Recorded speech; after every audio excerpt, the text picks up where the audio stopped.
bag experiment. It's going okay so far. We have a very special guest to welcome back, so let's run this header so I can do that.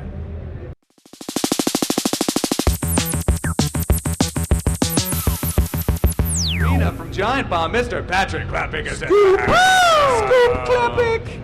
Patrick, welcome back, Very happy man. to be here. Thank you so much for having. I miss this so much. Really? Yeah. We didn't get that message because your day rate was so astronomically high. We've been saving since you left to get you back on the show, so clearly you didn't miss it that much. I know. I've just been feeding all my secrets to Steve, so hopefully you've been doing a good job with those. No. His old man brain doesn't remember anything. I know. I come here and he's demanding I water. don't even know where I am. Who do you think you are, Steve? I don't even know where I am. He doesn't. I'm not It's even true. sure. Just make Poopy in the diaper and everything will be okay, Steven. man. Don't worry about it. Everything's You know what? fine. Screw you guys. This is live. I'm leaving. I'm getting out of here. Patrick, of course, welcome back. You are at Giant Bomb now. How's the show been for you guys? We've been stuck over here in this little area. It's been really good, the way that Giant Bomb does coverage, we kind of, we don't see everything. We kind of try and see the things that we really care about, and then we do these really long, absurd podcasts every night. Like we always think, oh, we'll just book a couple guests. Somehow we have 20, 30 people. We have this really seedy house next to a strip club in Los Angeles. Sounds Wish I amazing. was kidding. Yeah. It's kind of amazing. It's a good story after the fact, and we somehow go to like 1:32 in the morning. But it's been a ton of fun. And the show hasn't been the most exciting show in years past, but if you look around, there are definitely plenty of great games. It's Right. just a matter of kind of having to seek them out as opposed to years past where there's just an avalanche of great new IPs and things like that. Right, the new IP was rather thin this year. Yeah, but there's still, like if you go like Sound Shapes, Dyad, like a lot of downloadable games. There's some really interesting stuff.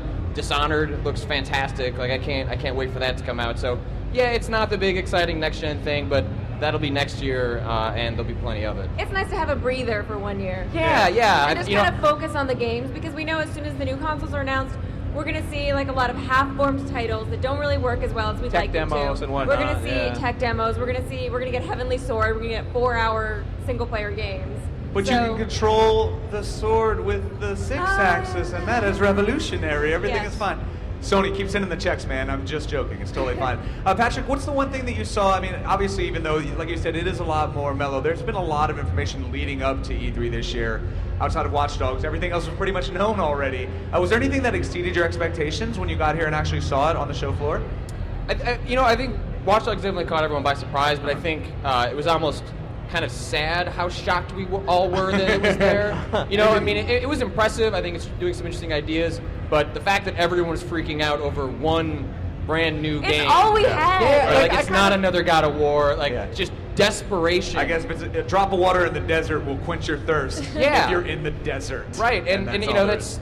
it was still fun, but it is kind of, this generation has gone on much longer than the publishers thought it was going to. At this point, Right. we should have been a new hardware cycle. So I think it's, launching a new IP is risky, but I think the response to games like Watch Dogs proves that, if you show something cool, people are going to respond to it, Right. and that makes me excited for hopefully next year that we'll get a bunch more of that. And they'll get excited about it. One of the games I think that people were excited about, and we covered a little bit on the show, and then you guys have been covering on Giant Bomb, G4TV.com. The Elder Scrolls Online is something people are very, very excited about. We did get a chance to talk about it here on the show floor. Let's roll the footage of the Elder Scrolls Online and show people what we're talking about.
Well, there you have it, the Elder Scrolls Online. Steve, because Elder is in the title, I figured I'd go to you first. Man alive, What are your is thoughts up, on that? dude? By the way, I'm Well, 100% right now on mocking your age I'm every only time I address 26. you. I've just had a hard life.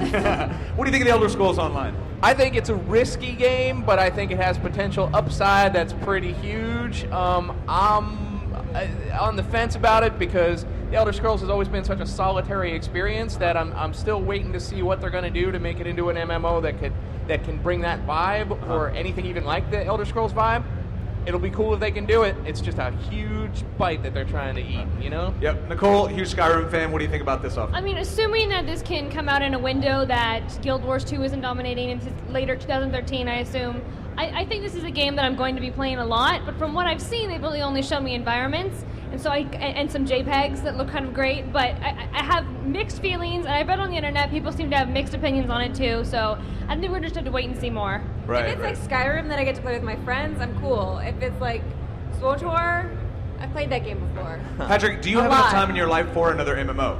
I don't have enough time in my life for any MMO. and that's the thing with Elder Scrolls Online is that it seems like it's catering to an audience that they've been making these kinds of games for years. And I think from Bethesda's perspective, when you look at sort of the subpar performance of the Old Republic, you have to be a little bit nervous about Star Wars, the biggest IP in the business. That's struggling to try to break through and be a breakout hit. Maybe they're going to be rethinking their strategy for how they roll this out. Wouldn't be surprised if by the time it comes out, it's free to play. Right. Now, something that Star Wars did bring to the table, though, that by all intents and purposes, the buzz alone is guaranteeing that it's going to be pretty successful is 1313, and we're going to show you that right now.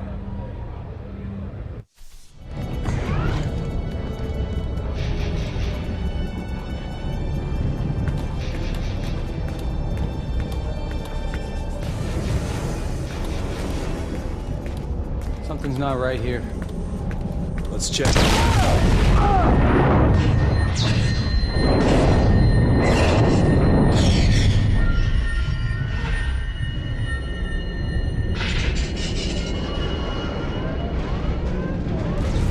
Okay. Get there.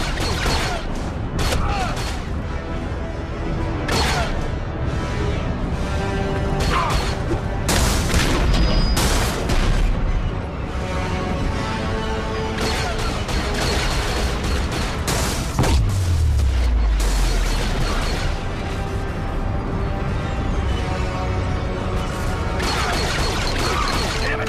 They got us tethered. Hold on.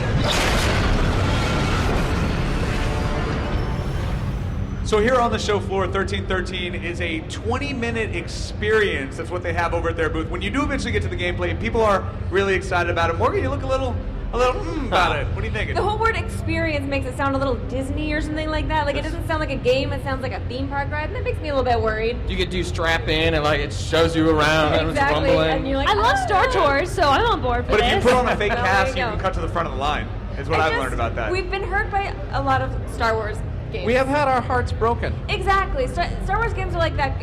I also say this about Tomb Raider, is that like a horrible girlfriend that your friend has who like always cheats on him, but he's like, this time it's gonna be different. It's not gonna be different, you guys. It's still gonna suck, and she's still gonna be a horrible person. And that is my opinion on Star Wars games, because after a while, can't we learn a lesson? For the love of God, people, for the love of God. How I many hope that times the must we one touch a friend that hot you're- stove? Yeah, I hope that the one friend you're talking about is watching right now.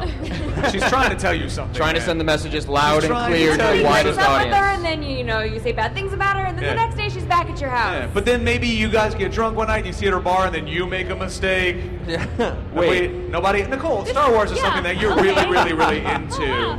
Maybe it's because I relate to horrible ex-girlfriends, being one, that I'm really excited for Star Wars. This show got so dark. This is my favorite. Yeah, it went there. This is my favorite game of the, so far, and Really? it just looks amazing. And I get to be a bounty hunter in Star Wars. I mean, you don't need to show me anything else, and I'm on board for it. I can't believe this. That's I the know, problem with the she's Star Wars so She's young franchise. and I'm idealistic. the problem. I know, your I'm the dreams are problem. so low. Where do I give you my money? She's one of those codependent relationship people who keeps going back. I Steve, need what about to. you? I mean, need to I join think that Focus. I think that bounty hunting is very important in the Star Wars economy, and I don't understand how that would work because every third person is a bounty hunter. I don't really understand how you can Well, do that. But 1313's a criminal underworld, No, it's so true. you got a 13 lot of hunting. and I'm hoping that the main character is going to be Boba Fett. I think everybody else is too. Or maybe you have to kill And Boba then Fett see at the that's end. what Star wouldn't Wars that be games great? do. They'll be I like, just broke her heart. oh, the main character is Boba Fett, and then I'm back in. Then I'm Yeah, like, but I love you again, Star Wars. Wouldn't it be cool if you were the number 2 bounty hunter in the galaxy and your goal was to usurp Greedo? Boba Fett? Wouldn't that be great? We don't bring up Greedo, him the on untold the number story. 3 bounty hunter in the galaxy. Wouldn't that be amazing? Great. as What's well? going to happen is they're just going to ruin Boba Fett for us if he's the character. Yeah, be We've careful what created you wish such an for. environment No, of exactly. negativity surrounding this game right now. It looks Okay, and amazing. I want to know your opinion. Oh no, we're actually getting a rap signal, so you don't get to say your opinion. Yeah, it looks really impressive, but I think it just right now the gameplay, haven't seen too much of it. It's Right. an Uncharted Star Wars game. Right, so we'll reserving see. judgment is what we're Cutscenes doing are right always now. great. Safely reserving judgment. Somebody who doesn't reserve his judgment ever is Tony Hernandez over there, who just told us off camera that we have successfully recreated his mother's womb, and that's what he's currently sitting in right now, Tony. It looked exactly like Can't believe this. you remembered that. Anyways, I got a question about Elder Scrolls Online. Of course, it's the question that everybody asks when a new MMO comes up. It's from Casey Fresher on Twitter. He wants to know, do you think Warcraft or Star Wars has anything to worry about when Elder Scrolls Online comes out? Wow. I mean, I'd like to direct this question to Patrick. As you said earlier, Star Wars isn't really gaining kind of the mind share that I think they'd hoped to get, as far as Warcraft is concerned. Do you think that this is even going to make a blip in what they already have?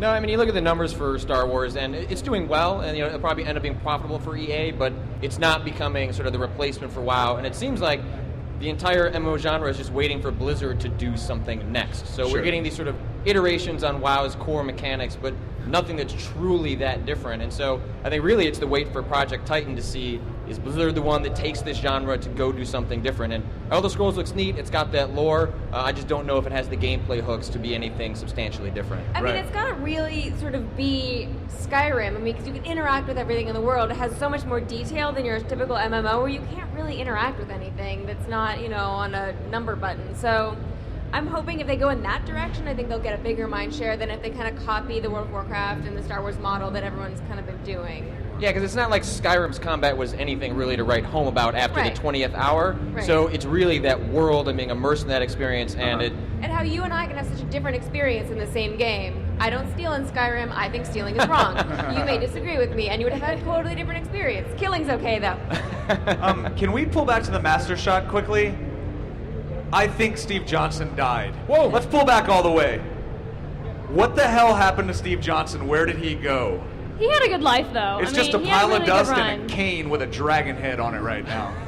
Steve Johnson, Oh, rest in oh, peace, there man. he There he is, is. Steve Johnson Oh, over there talking to okay. Tony. Does he just get up and run around? I don't know what he does. Don't you have a leash for that man? We I don't removed the even. shackle and Johnson's running around as quick as his old legs can carry him. I want to And walk he's around off. E3 with a leash attached to Johnson. One of those big bird leashes, like the parent leash. Yeah, You just yeah. drag him back right there. Somebody give that guy something to do. So let's go back over to Tony, who has been harassed by Steve too long now. Tony, let's get one more question. But before we go back to Tony, though, if we can just pull back to me, Mike, I just wanted to say thank you so much to Patrick Klepping for coming on the show. I know you guys are busy. Absolutely. Congratulations. Everything you're doing over at Giant Bomb is fantastic. And please come back on the show. Absolutely. We'll do as soon as possible. Thank you very much, sir. All right, Okay, thanks, now guys. we can go back to Tony. Thanks again, Patrick. I'm back with Steve Johnson. This one doesn't really pertain to Star Wars, Elder Scrolls, or whatnot. It kind of goes back to Watch Dogs, which is what everybody is talking about right now, like crazy. They want to know, do you think Watch Dogs and Last of Us is going to drive more IPs, newer games? Things we haven't seen? I mean, I think Patrick hit the nail on the head when he said people were so excited to just hear about a new IP that I guess it can't help but to support that idea. But the reality of the situation is that we're nearing the end of the current console generation anyway. Hell, we might be at the end of it. We're gonna see new IPs just because we're gonna see new hardware in the immediate Right. future, right? And so that's something that's pretty cool. I think it's safe to say that one IP that we will probably see on whatever Microsoft does next, because it makes so much money right now, is the Gears of War franchise. Please join me in welcoming Rod Ferguson, who is essentially just in charge of everything now. He gets a new promotion every time we see him. More importantly, his beard is spectacular. Thank you. Rod, congratulations on again, keeping a little bit of a secret, but on the new Gears offering. For maybe people that didn't watch our show over the last 3 days or don't have the internet or can't afford magazines, what are you guys doing different with Gears this time around? Gears of War Judgment, it's a prequel to the series. It's 14 years before Gears of War 1. It's the story of Baird with his own squad called Kilo Squad, and he's had a horrible mission on Havel Bay, and basically goes brought to trial, and you play the testimony to find out what happened. And we have some crazy multiplayer mode over there right now, Overrun, where we bring class-based gameplay multiplayer, and yeah, it's awesome. It's really interesting when we came up and did the demo on stage, you said the reason that we went with Baird is because we took a fan poll and surprisingly, Baird was the most favorite character. Were you guys surprised about that at all? Yeah, I mean, he's always been a personal favorite because I'm a sarcastic bastard too. So, when we found out that we loved him and the fans loved him, and he's the one character we really haven't gone deep on yet, we figured like that's the perfect choice. I thought he was a little mean to the ladies personally, but you know. And now we He's know a little something else mean about to the Rod. ladies. Is that how you went with that? The mean? Rod hands out foot massages when he's been drinking. He's really not. I try big to at all. overcome the meanness to the ladies. Personally, I take care of that. Well, I always liked the relationship between Cole She's and talking about a Baird. world in which they've hooked up women as breeding farms to create children to repopulate the planet, and the fact that he's a little quick with a quip means that they're the one that's unreasonable to the ladies. Yeah, I mean they chainsaw people. Chainsaws. and I'm sorry the guns. feelings got hurt, but they're now they're going like Papa Baby, and he's I'm like, just saying that Sam deserves a little bit more respect because in my game she was doing most of the reviving. Let's be honest. that's true. So I decided that she was my girlfriend. What were you saying before Rod used the greatest abusive husband validation line of all time? I was saying that my favorite relationship in the Gears series has always been between Cole and Baird. Right. They always had the best banter. They always had. I felt like they loved each other in that special bro way. Yes. Well, I mean, it's one of the things we try to do that. There is subtlety, believe it or not, in Gears of War. And this part of it is like you'll notice that Cole is the only one that calls him Damon by his first name. And it's the same thing we did with Marcus and Anya. There's certain times when Marcus is talking to her professionally, he calls her Control. When he's talking to her personally, he calls her Anya on the radio. And so we purposely put in those sorts of things where how they address somebody is about their state of mind at that time.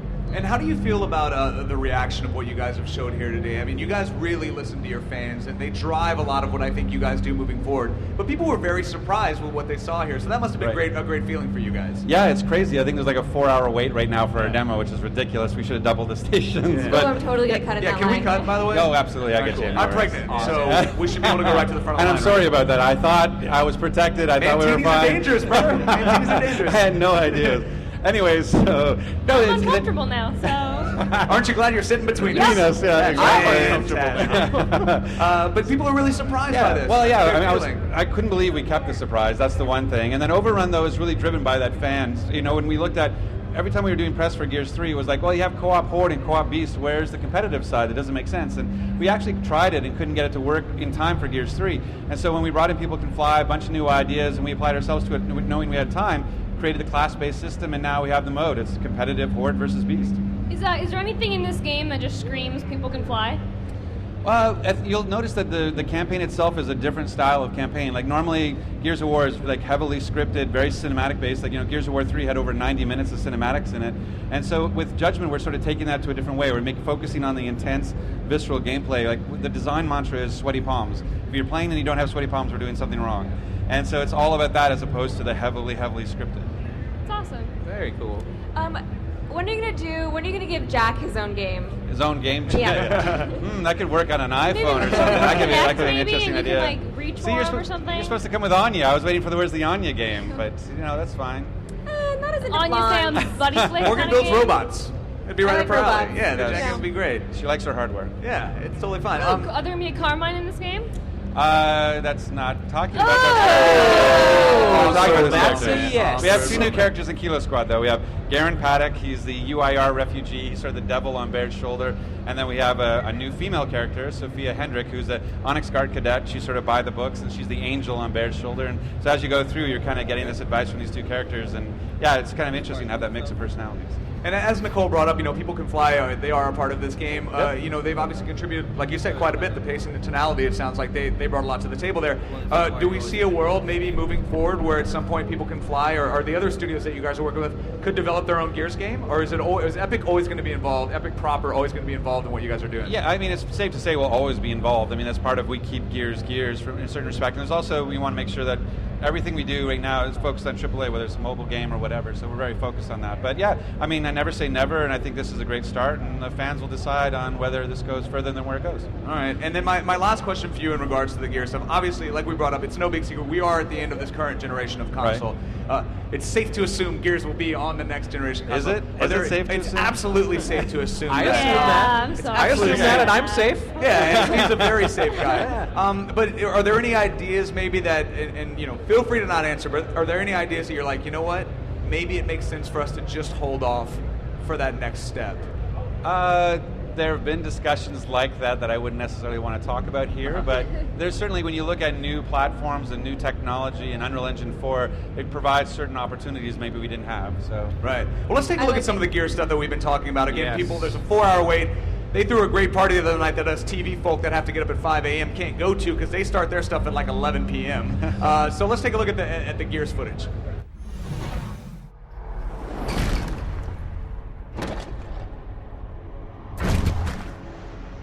Our survival depends on one thing. Gears follow orders. But I look at you and I don't see a gear. I see something more dangerous. I see a hero. I hereby charge Kilo Squad with desertion, cowardice, trespassing, the theft of experimental military technology, and treason. Does that sound about right to you, Lieutenant Baird?